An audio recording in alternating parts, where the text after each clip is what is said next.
बाप बेटे ने मिल कर के माल कमाया, तो अब ज़कात किसके ज़िम्मे है?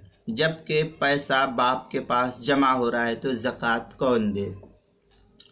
चुनांचे अगर बाप बेटे ने मिलकर पैसा कमाया और पैसा वालिद के कब्ज़े में है, बेटे के कब्ज़े में नहीं है, और बाप ही उसमें तसर्रुफ भी करता है, बेटा उसमें कोई तसर्रुफ नहीं करता, और वो रकम निसाब के बराबर है, तो साल गुजरने के बाद बाप के लिए ज़कात अदा करना उस रकम की लाजिम और ज़रूरी होगी।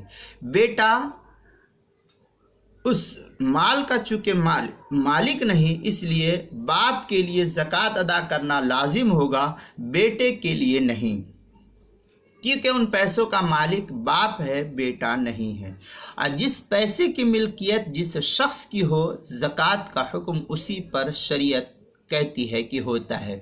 चुनांचे फतावा आलमगीरिया में है, अबुन व इब्नु यक्तसिबान फी सनाती वाहिदतिन वलम यकुन लहुमा मालुन फल कस्ब कुल्लुहु लिल अब इदा कानल इब्नु फी इयालिल अबी लिकौनिही मुअय्यनन लहु अला तरा अन्नहु लौ गरस शजरतुन तकूनु लिल अब। ये इस तरीके की इबारत फतावा आलमगीरी दूसरी जिल्द सफ़ा 329 अलबाबुर राबि फी शिरकतिल वजूह के अंदर नकल किया है। इसी तरीके से फतावा शामी उसकी चौथी जिल्द सफ़ा 325 जो HM सईद कराची का छपा हुआ नुस्खा है, फसलुन फी शिरकतिल फासिदा के तहत नकल किया है।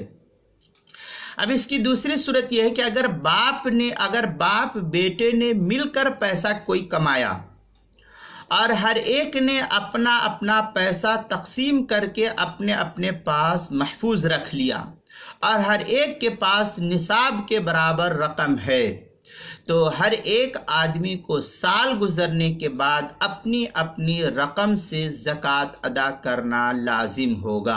चुनांचे फतावा आलमगीरी ही के अंदर है, व मिनहा अल मिल्कुल ताम व हुआ मजतमा फीहिल मिल्क वलियद। ये फतावा आलमगीरी पहली जिल्द सफ़ा 172 किताबुज़ ज़का जो मकतबा रशीदिया पाकिस्तान से छपा हुआ है। थोड़ा सा और इबारत है, व मिनहा हौलानुल हौल अलल माल किताबुज़ ज़कात के अंदर जो फतावा आलमगीरी है उसकी पहली जिल्द सफ़ा 172 पर नकल किया है, जो मकतबा रशीदिया का छपा हुआ नुस्खा है उसके अंदर। अल बहर राइक की दूसरी जिल्द सफ़ा 203 और ये फतावा शामी के अंदर इस तरीके की इबारत है, अनहुशारी वहुवा रुबु उश्र निसाब व हौलिगिन। ये इस तरीके की इबारत थोड़ी सी तफसील से है, दूसरी जिल्द फतावा शामी की 257 सफ़ा किताबुज़ ज़कात जो HM सईद का जो छपा हुआ नुस्खा उसके अंदर और मकतबा रशीदिया का छपा हुआ उसके अंदर। अल बहर राइक की दूसरी जिल्द सफ़ा 228 बाबु ज़कातिल माल के तहत भी इसको नकल किया है। लिहाजा दो मसले अलग अलग हो गए, दोनों मसले की तफसील समझ ली जाए। इस मसाइल को उर्दू किताब में ज़कात के मसाइल का इंसाइक्लोपीडिया उसके सफ़ा 72 उन्वान है, बा हुरूफ तहज्जी का बाप बेटे ने मिलकर पैसा कमाया।